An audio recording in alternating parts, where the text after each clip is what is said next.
नमस्कार, आप देख रहे हैं खबर उत्तराखंड। मैं हूं आपके साथ तन्वी। रुक करते हैं खबरों का, लेकिन उससे पहले नजर डालते हैं इस वक्त की हेडलाइंस पर। हरिद्वार भूमि घोटाले में सरकार का बड़ा एक्शन, पूर्व एमएनए की बर्खास्तगी और तत्कालीन डीएम की संस्तुति। देश का छठा पूर्ण साक्षर राज्य बना उत्तराखंड, केंद्रीय मानक को पछाड़कर 98% साक्षरता दर की हासिल।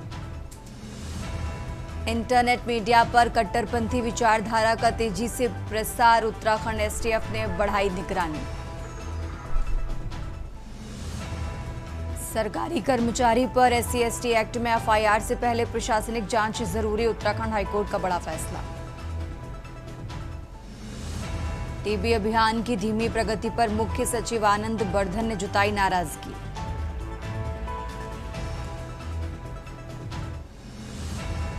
उत्तराखंड में बुलडोजर कार्रवाई को लेकर कांग्रेस भाजपा में टकराव जारी, कांग्रेस ने धर्म विशेष को निशाना बनाने का लगाया आरोप। आप देख रहे हैं के न्यूज़, खबरों का सारथी।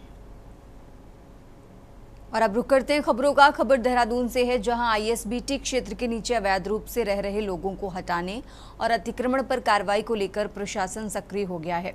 जिलाधिकारी डॉक्टर आशीष चौहान ने जानकारी दी है कि इस संबंध में शासन स्तर से स्पष्ट निर्देश प्राप्त हुए हैं, जिनका पालन सुनिश्चित किया जा रहा है।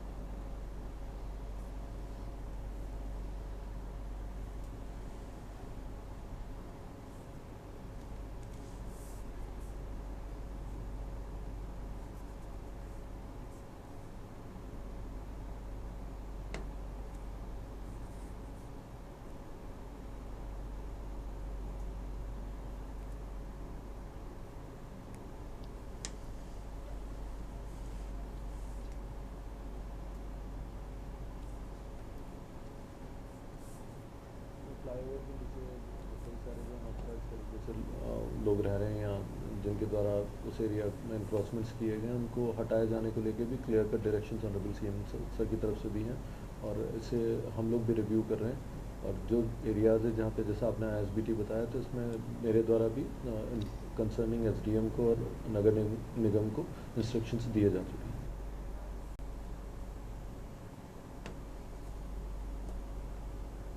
और अब खबर देहरादून से है, जहां राजधानी में आवारा पशुओं और कुत्तों की बढ़ती समस्या को नियंत्रित करने के लिए नगर निगम लगातार प्रयास कर रहा है। नगर आयुक्त अशोक कुमार पांडे ने जानकारी दी है कि नगर निगम द्वारा संचालित काजी हाउस में वर्तमान में करीब 350 गायों को सुरक्षित रखा गया है। शहर की सड़कों पर घूमने वाले आवारा पशुओं की संख्या में कमी लाने के लिए व्यवस्था प्रभावी साबित हो रही है।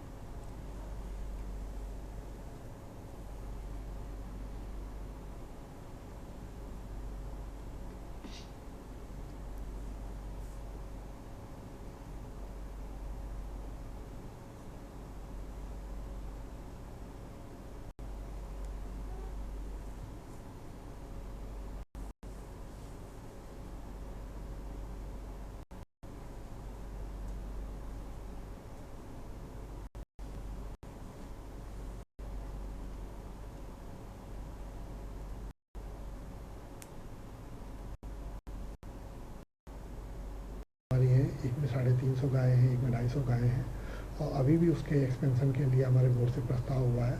50 गायों के लिए हम लोग गौर कर रहे हैं, और उसमें काफ़ी हद तक आजकल देखिए कि काफ़ी संख्या कम हो गई है। जो है कुत्तों की एक समस्या बनी हुई है, तो उनके स्टरलाइजेशन के लिए ABC सेंटर हमारा काम कर रहा है, अच्छा कार्य कर रहा है।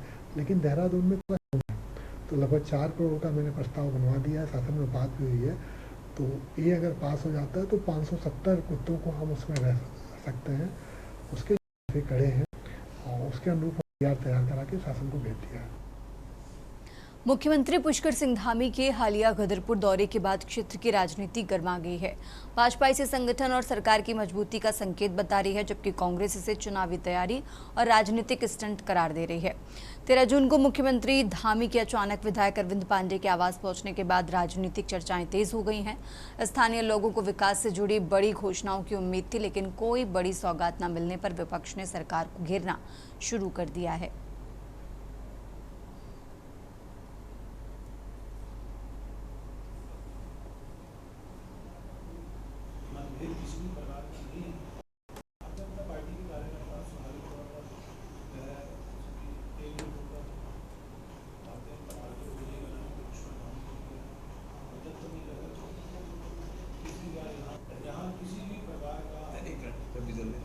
बात नहीं होगी। सबसे पहले आप सबका मैं बहुत बहुत स्वागत करता हूं।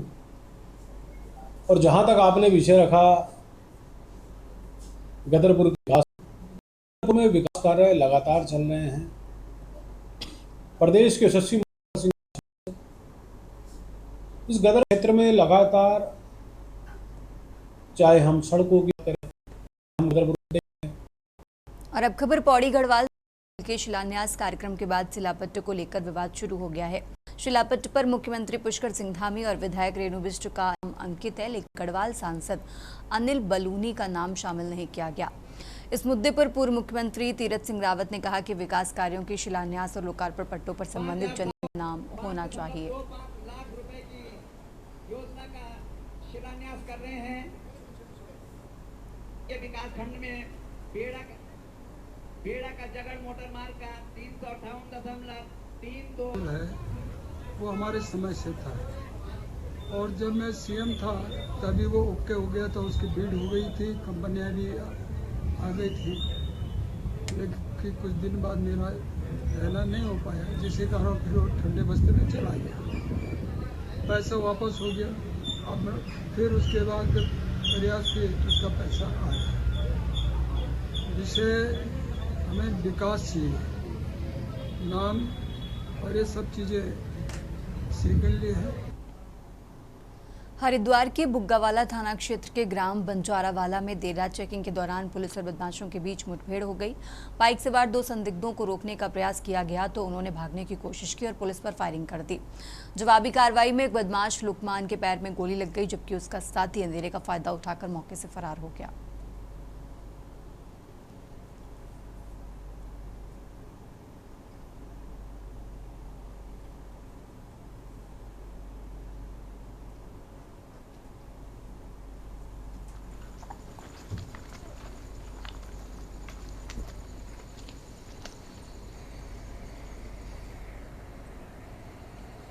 इसमें थानाध्यक्ष बुग्गावाला, इनकी दोनों चेकिंग थी कल रात्रि में। तो ये रात्रि चेकिंग कर रहे थे, तो विलेज है बंजारावाला, हमारा सहारनपुर बॉर्डर पे लगता है ये।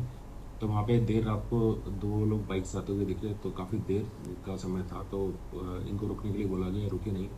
जब इनको गाड़ी घुमा के इनको चेस करने का प्रयास किया गया तो इनके द्वारा पुलिस टीम पर फायर कर दिया गया। और जब फायर हुआ तो उसके जवाबी कार्रवाई में जो ये 2 लोग मोटरसाइकिल पे थे, एक के फायर लगा और एक बदमाश भाग गया। और आगे बढ़ते हैं खबरों में। उत्तराखंड सफाई कर्मचारी संघ के बैनर तले अल्मोड़ा में अपनी विभिन्न मांगों को लेकर बड़ी संख्या में सफाई कर्मचारियों ने नगर निगम में धरना प्रदर्शन किया। इस दौरान कर्मचारियों ने सरकार के खिलाफ जमकर नारेबाजी करते हुए अपनी मांगों को जल्द पूरा करने की मांग उठाई। सफाई कर्मचारी संघ के प्रदेश महामंत्री राजपाल पवार ने कहा कि 2021 से सफाई कर्मचारी अपनी मांगों को लेकर मुख्यमंत्री, शहरी विकास मंत्री और शासन प्रशासन को लगातार ज्ञापन देते आए हैं, लेकिन अभी तक उनकी मांगों पर कोई कार्रवाई नहीं की गई है।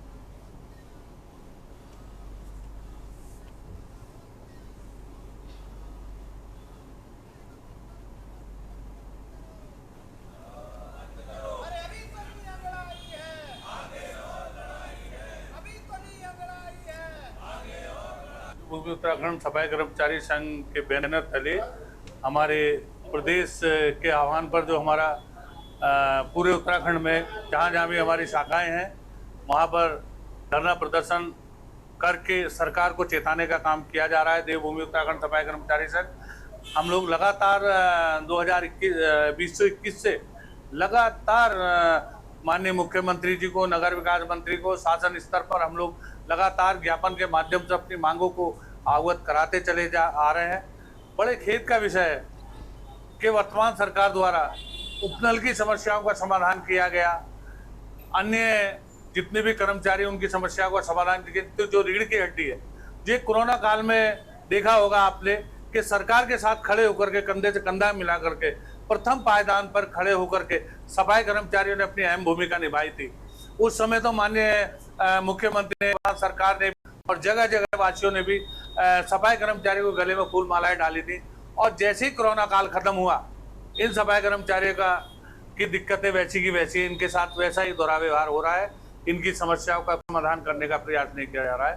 मेरा मानना यह है वर्तमान सरकार से, माननीय मुख्यमंत्री जी से, कि कम देश भर में निकाय में जो कार्यरत सफाई कर्मचारी हैं, उनकी जो जुनून समस्याएं हैं, देखिए ठेका प्रथा उन्होंने लागू कर दी है। 10-15 हजार रुपया उनको मिलता है, ठेकेदार द्वारा 8-9 हजार रुपया उनको दिया जाता है। हम लोगों की मांग है कि उनको स्थायी नियुक्ति दी जाए। उत्तराखंड के मुख्यमंत्री पुष्कर सिंह धामी हरिद्वार दौरे पर रहे। इस दौरान उन्होंने हरिद्वार में आयोजित विश्व हिंदू परिषद द्वारा केंद्रीय मार्गदर्शन मंडल की बैठक में भी उन्होंने प्रतिभाग किया। मीडिया से बात करते हुए मुख्यमंत्री पुष्कर सिंह धामी ने कहा कि विश्व हिंदू परिषद की केंद्रीय मार्गदर्शन की मंडल की बैठक में मुझे आज आने का मौका मिला। इस दौरान पूरे संपूर्ण देश के पूजनीय संत इस बैठक में आए हुए थे।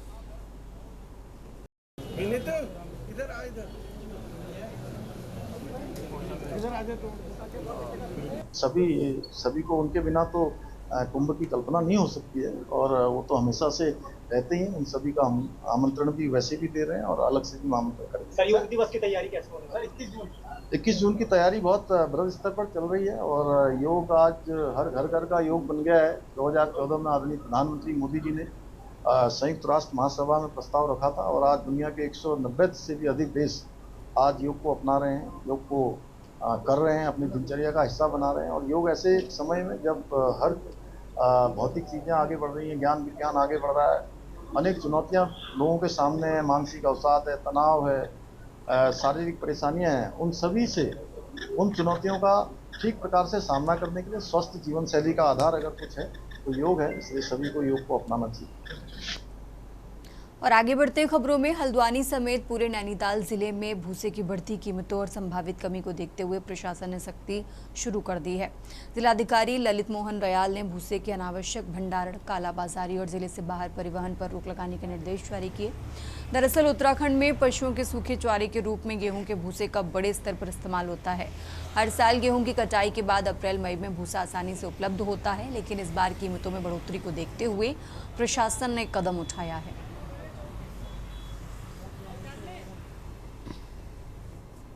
पशुपालकों के लिए इस समय जो पशु चारे का स्थिति है वो ड्राई सीजन के नाते इस समय कमी है।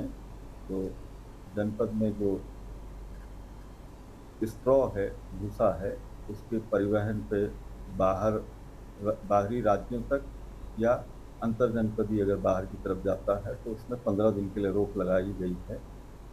ये जो ड्राई सीजन है इसमें इसका स्ट्रॉ का जो इस्तेमाल है वो चारा भेली में या हरे चारे के साथ मिक्स करने से पशुओं की खुराक की उपलब्धता पशुचारक कर सकते हैं।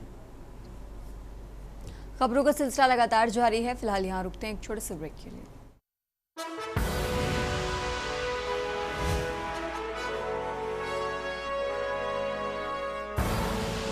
आप देख रहे हैं के न्यूज़, खबरों का सारथी। ब्रेक से वापस आ चुके हैं, रुक करते हैं खबरों का। उत्तराखंड हाईकोर्ट ने नाबालिग के साथ यौन शोषण करने के आरोपी 72 वर्षीय ठेकेदार उस्मान खान की दूसरी जमानत प्रार्थना पत्र पर सुनवाई की। कोर्ट ने राज्य सरकार से निचली अदालत का लेकर रिपोर्ट पेश करने को कहा। मामले में हुई सुनवाई के दौरान आरोपी कलपीठ ने जमानत प्रार्थना पत्र को खारिज करते हुए हल्द्वानी के एडीजे हल्द्वानी को 3 महीने में ट्रायल पूरा करने के निर्देश दिए थे।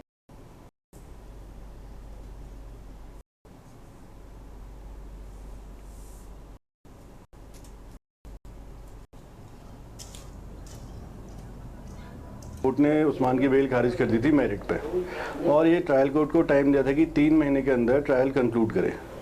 मीनवाइल जून के महीने में ट्रायल कोर्ट की तरफ से एक एप्लीकेशन आई थी कि इसको चूंकि और केसेस भी पेंडिंग हैं और इसका 3 महीने में कंक्लूड होना संभव नहीं है, तो लिहाजा इसके टाइम को 6 महीने तक का एक्सटेंड कर दिया जाए। कोर्ट ने वो एप्लीकेशन डिस्पोज ऑफ करते हुए ये डायरेक्शन है कि फर्दर 3 महीने का टाइम ट्रायल कोर्ट को देगी टू कंक्लूड द ट्रायल, तो जो कि मेरे ख्याल से सितंबर समथिंग में खत्म हो रहा है।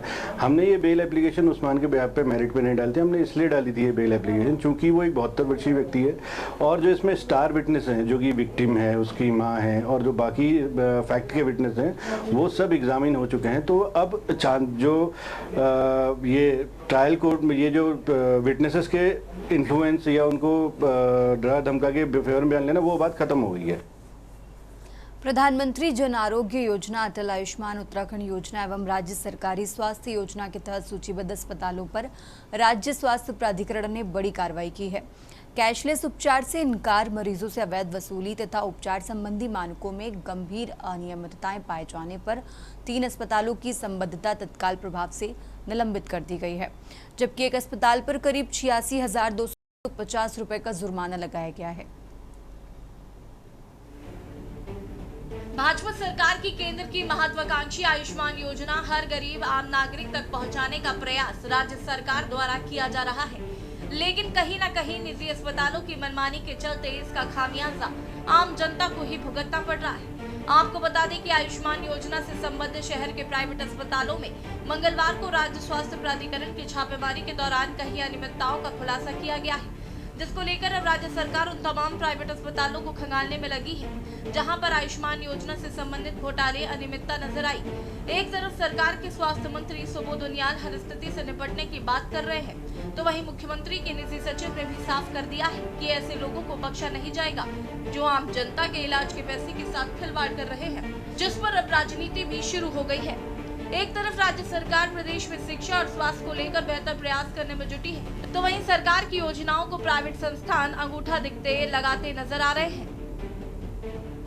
देखिए, 60 लाख से ज्यादा लोगों के आयुष्मान कार्ड इस राज्य बने हैं। इसके अलावा हमारा सरकारी कर्मचारी हमारा अलग है, और इसके साथ साथ हम लोग एक ड्राइव भी चला रहे हैं कि ताकि ज़्यादा से ज़्यादा लोगों के आयुष्मान कार्ड बन जाए और उनको इसका लाभ मिल सके। लेकिन वहीं दूसरी ओर ये भी देखना आवश्यक है कि इसका दुरुपयोग ना हो, इस पे जो आदमी उस पर डिजर्व नहीं करता उसका अनुचित फायदा ना उठाए। तो इसीलिए मैंने आपसे कहा कि हम इसका फुल प्रूफ किस तरह से।